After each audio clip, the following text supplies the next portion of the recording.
펜텍이 이르면 내일 법정 관리를 신청할 계획입니다. 지금도 워크아웃 상태에 있지만 자금난을 해결하기 위해 법정 관리까지 가게 된 건데요.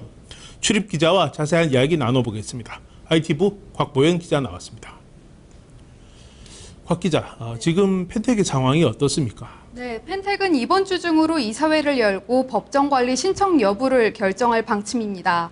이동통신사들이 채권 상환 기간을 2년으로 유예해줬음에도 불구하고 자금난을 해결하지 못했기 때문입니다. 우여곡절 끝에 지난달 펜텍의 기업 개선 작업이 시작됐지만 200억 원 규모의 상거래 채권을 만기일 전에 갚지 못하게 되자 법정 관리를 신청하게 됐습니다. 자금을 마련하기 위해 이 통사에 13만 대 규모의 단말기 구매를 요청했지만 이 통사들은 현재 기존에 보유 중인 재고 물량과 시장 상황을 이유로 거부하고 있는 상황입니다. 예, 펜텍이 기업 개선 작업에 들어갔던 것은 이번이 처음은 아니죠? 예, 그렇습니다. 펜텍은 이미 2차례 워크아웃을 겪었습니다. 기업 개선 절차는 부실 기업에서 정상 기업으로 회복할 수 있는 기업을 회생시키는 작업으로 워크아웃이라고도 하는데요. 기업과 금융기관이 서로 협의해서 진행하는 구조조정 과정을 일컫습니다. 펜텍의 첫 번째 워크아웃은 2007년 4월 시작됐습니다. 2009년 펜텍이 펜텍의 큐리텔과의 합병을 거치는 등 기업 구조를 리모델링하면서 첫 번째 워크아웃은 4년 만인 2011년 12월에 종료됐습니다. 이후 펜텍은 2007년 3분기부터 20분기 연속으로 흑자를 기록하는 등 순조로운 모습을 보였는데요. 2012년 11월부터 적자를 기록하기 시작하면서 2014년 3월 2차 워크아웃에 들어가게 됐습니다. 하지만 펜텍이 채권을 계속해서 연체하자 채권단이 펜텍 법정 관리를 고민하게 됐는데요. 이 통사가 채무 상환을 유예해주면서 워크아웃이 그나마 연장될 수 있었습니다.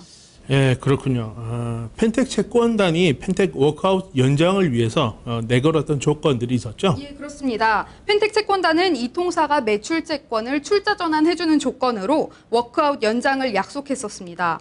현재 이 통사가 보유하고 있는 펜텍의 매출 채권이 약 1,800억 원 규모인데요. 이를 펜텍 주식으로 맞교환해달라고 요청한 겁니다. 하지만 이 통사는 이를 거부했습니다. 이 통사 입장에서는 고민이 됐던 건데요. 한번 도와주는 것으로 펜텍 사태가 과연 끝날 수 있을까라는 생각이 배경에 있었습니다. 출자 전환을 거부하면 매출 채권을 돌려받지 못하게 되지만 이 통사는 추후에도 계속해서 이런 사태가 일어날 수 있을 것으로 생각했던 겁니다. 안 되겠다 싶었던 펜텍은 이 통사에 또 다른 대안을 제시하는데요. 돌아오는 채권의 상환 기한을 유예해달라고 부탁했습니다. 이 통사는 고심 끝에 펜텍 채권을 2년 더 유예해주기로 결정했고 채권단은 지난달 이를 받아들여 펜텍의 워크아웃을 연장을 고민하게 됐습니다. 예, 그 채권단이 워크아웃을 이렇게 연장을 해줬는데 펜텍이 법정 관리를 신청하려고 하는 이유는 과연 뭔가요? 네, 워크아웃을 지속하기 위해서 펜텍에게 필요한 것은 자금력입니다. 당장 어제 만기되는 채권이 약 200억 원 규모였는데요. 펜텍은 현재 이를 갚을 수 있는 여력이 전혀 없는 상황입니다.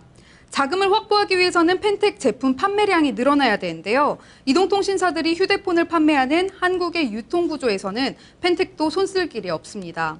그래서 펜텍은 이달 초 이 통사의 재고 물량 13만 대를 구매해달라고 요청하게 된 겁니다. 당장 돌아오는 어금 만기를 막기 위함이었는데요. 이 통사는 현재까지 이 요청을 받아들이지 않고 있습니다.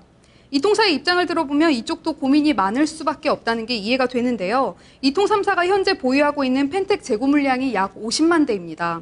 시장에서 펜텍 제품을 찾지 않고 있는 상황에 여기에 13만 대 재고를 추가로 더 구입하는 것은 이 통사 쪽에서도 부담이 된다는 설명입니다. 예, 그 참 이 통사 입장에서도 좀 난감하겠는데요. 그럼 그 펜텍의 보유는 펜텍의 부채는 지금 어느 정도입니까? 예, 올 1분기 기준으로 보면 펜텍이 보유하고 있는 자산은 5천억 원 규모인데요. 부채는 9,900억 원 수준이나 됩니다. 부채가 자산의 2배가 되는 겁니다. 자산 중에서도 바로 쓸 수 있는 유형 자산의 규모는 998억 원에 불과한 수준입니다. 예, 그러면 그 법원에서 펜텍의 법정 관리를 결정할 때까지는 어떤 과정이 필요합니까? 네, 펜텍이 법정 관리를 신청하게 되면 7일 이내에 보전 처분과 포괄적 금지 명령에 대한 법원의 판단에 따라 개시 전까지 펜텍에 대한 금융권 대출은 물론 이통삼사의 상거래 채권 등 모든 채무가 일단 동결됩니다. 펜텍 입장에서는 당장 돈을 갚을 필요가 없게 된 것이지만 채권단 입장에서는 자금이 묶이는 셈입니다. 법원은 펜텍이 법정 관리를 신청하면 30일 이내에 개시 여부를 결정하게 됩니다. 개시로 결정 날 경우 이후 자산 채무 실사를 거쳐 존속 가치와 청산 가치를 계산하고 4개월 내에 회생 또는 청산 여부를 결정하게 됩니다. 예, 그러면 저 제일 궁금한 걸 한번 물어보죠. 펜텍이 법정 관리에 들어가게 되면 국내 스마트폰 시장은 뭐 어떻게 변할까요? 그 시장 논리에 따라서 펜텍이 없어지는 게 맞는지, 아니면 정부나 이 통사가 어떻게 해서라도 끌고 가는 게 더 맞는지 좀 고민을 해야 될 텐데요. 네, 어떻습니까? 네, 예. 그렇습니다. 펜텍을 살려야 할 것인가 혹은 말아야 될 것인가를 두고 말이 많습니다. 또 누가 펜텍을 살려야 될 것인가를 두고도 공방전이 일고 있는 상황입니다. 국내 휴대폰 제조 시장은 삼성전자와 LG전자 그리고 펜텍 3개 업체로 구성되어 있습니다. 펜텍은 대기업들 틈바구니에서 벤처 신화로 불리며 23년을 존속해 왔습니다. 그런 펜텍이 법정 관리에 들어가게 되고 회생 가능성이 낮아 도산하게 된다면 국내 휴대폰 제조 시장에는 대기업만 남게 됩니다.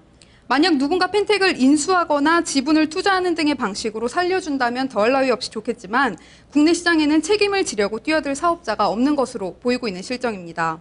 오히려 중국 시장에서 스마트폰 기술 확보를 위해 펜텍을 넘보고 있다는 얘기가 들려오는데요. 국내 기술력의 해외 유출을 우려하는 사람들은 이마저도 안 된다고 거부하고 있습니다. 펜텍이 도산한다면 펜텍과 협력업체에서 일하는 7만여 명의 근로자가 일자리를 잃게 됩니다. 직계가족으로만 따져도 30만 명에 이르는 규모인데요. 펜텍의 도산이 국내 제조 시장에 가져올 여파를 생각한다면 누군가 나서야 한다는 것은 분명합니다. 하지만 펜텍을 살리기 위해서는 당장 눈앞에 놓인 200억 원의 상거래 채권을 비롯해서 앞으로 얼마가 될지 모르는 채권을 계속해서 갚아나가야 합니다. 정부도 이 통사도 그 누구도 책임을 질 의무가 없는 상황에 시장 자율에만 맡긴다면 부실하고 경쟁력 없는 기업은 도태되는 것이 맞겠지만 과연 펜텍이 없어지는 게 맞을지 모두가 생각해 봐야 할 문제입니다. 예, 참 고민이 되네요. 알겠습니다. 곽 기자 수고했습니다.